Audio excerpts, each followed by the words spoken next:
What's up, everyone? Boylon here, and hope everyone is having a great weekend. Today I wanted to make another video about the Black Order, but specifically about Alliance War and their usage.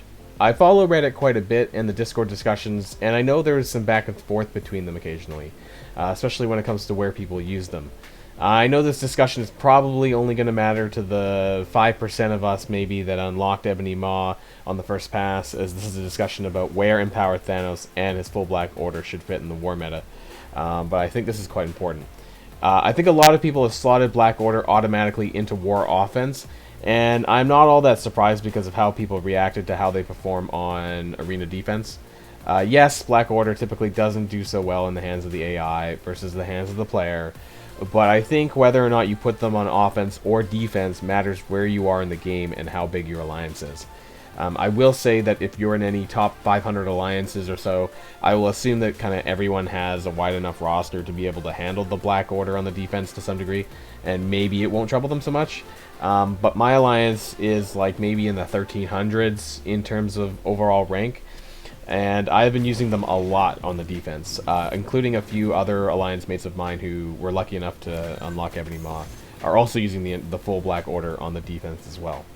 They kind of filled this weird war role, kind of like the Supernatural do, maybe Sinister Six and a few others that sort of can be placed either on the offense or the defense. You know, they don't have any specific traits or any text that really makes them one way or the other. Yes, they're super amazing on the offense, and they can punch up and crush basically every single defense team out there, and punch up anywhere from 50 to 100k in war. But you're also only using them once, and so part of me still likes having that option to use them on the defense and pick up multiple wins. But I think equally that they catch people off guard and have a really high chance to perform multiple defense victories depending on your alliance, and I think that's really important. So it really depends on where your alliance is at, and actually I think if you happen to manage to get them and your alliance maybe is you know, maybe a bit further back, that it can definitely catch people off guard a lot more, especially like Red Skull did when people didn't have Black Bolt at the time. Basically, since Ebony Maw came out, I've stuck my entire Black Order team on the defense, and I've picked up anywhere from like 3 to 10-ish defense victories on them. And to me, that's a major win.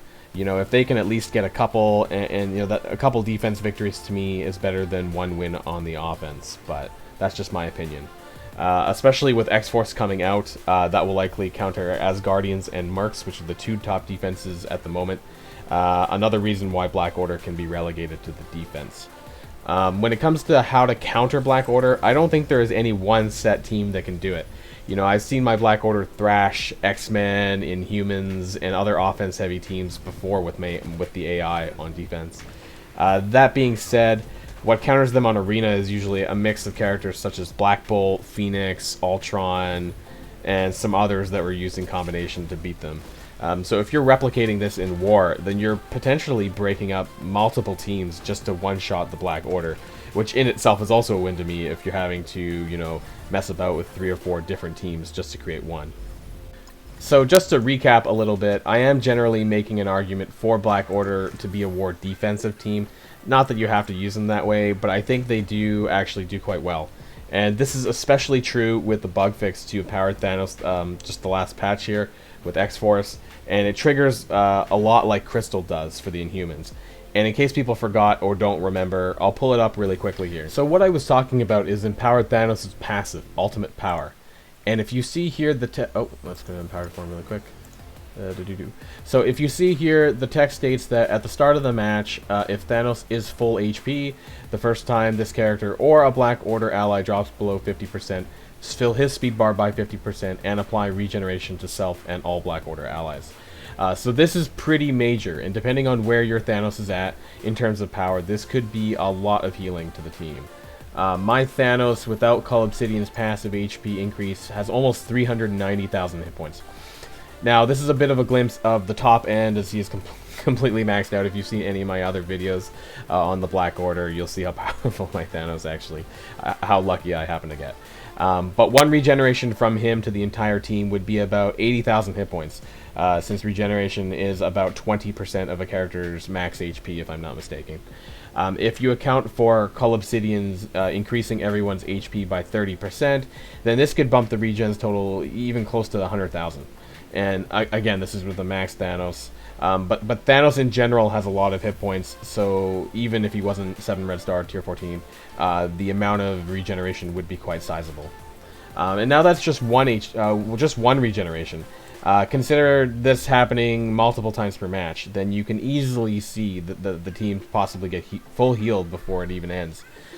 I also want to point out the interaction of Cull Obsidian's passive with Thanos.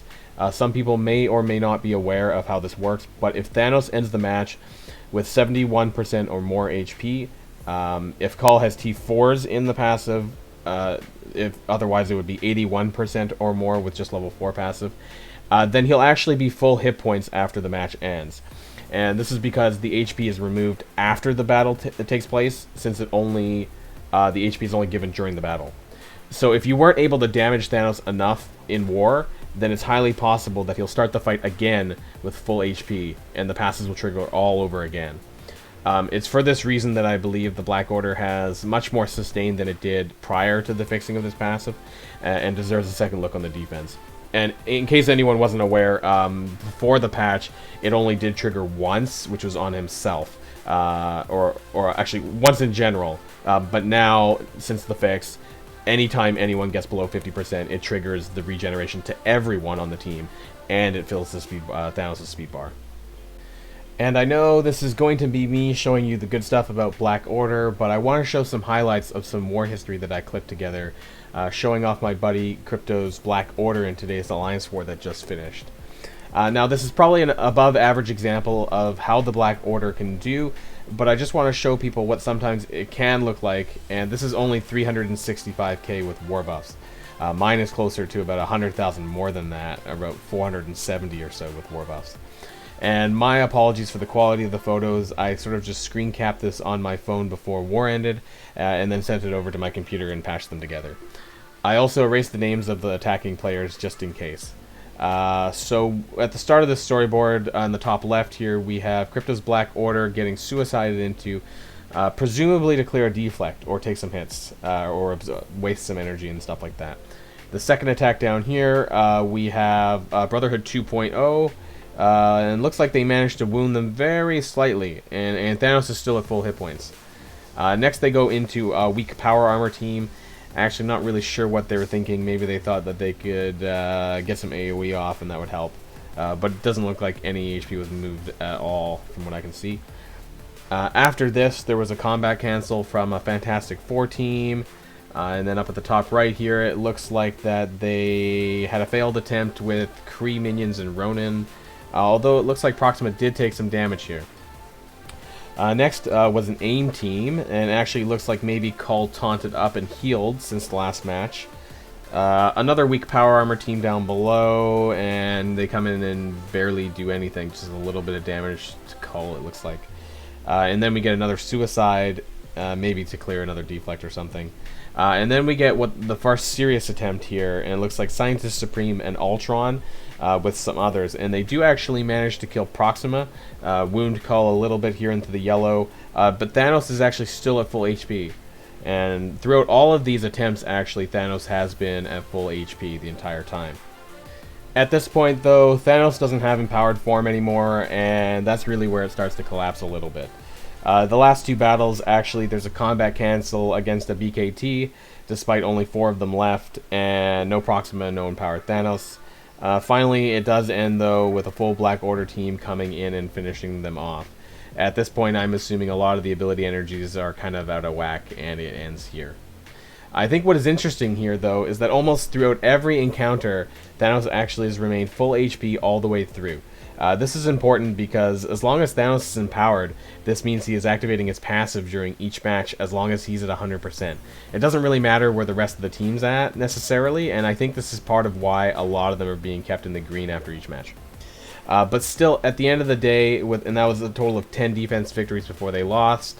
Now, I know this is above average and unlikely to happen all the time, but still an example of what can happen if you don't take them seriously or if you happen to go up against a disorganized alliance, or they're just not playing that smart. I think the moral of this story, though, is that there is potential for Black Order to be used on the defense. I think you should try it yourself with your alliance and see what works and what doesn't, though. I will point out one thing, and that is they all should be as high as you possibly can take them, ideally. Because when one of them falls, things start breaking apart, since Thanos won't be empowered anymore. And for this reason, I have tried to equally gear them up as much as I can. Unfortunately, because I am saving oranges for Dark Dimension 3, I haven't been able to take the 3 of them up here to tier 13 or higher. But I do plan to do so probably after I clear DD3 for the first time. I would totally love to know what your guys' experiences are with the Black Order and Alliance War. Maybe I'm crazy though, and you guys can totally disregard everything I have said in this video, but I personally love Black Order. I enjoy seeing the victories on the defense more than just one win on the offense. I don't regret one bit leveling them up, and it's also even led me to being top 5 in Arena every single day, and even using them on the defense as well. And with that being said, that's all for me for today's video. If you enjoy my content, then please hit that like button and even consider subscribing to see more of what I have to say about Marvel Strike Force and other gameplay and news. I hope everyone has an amazing rest of their day, and until next time, stay safe. Boylon signing out.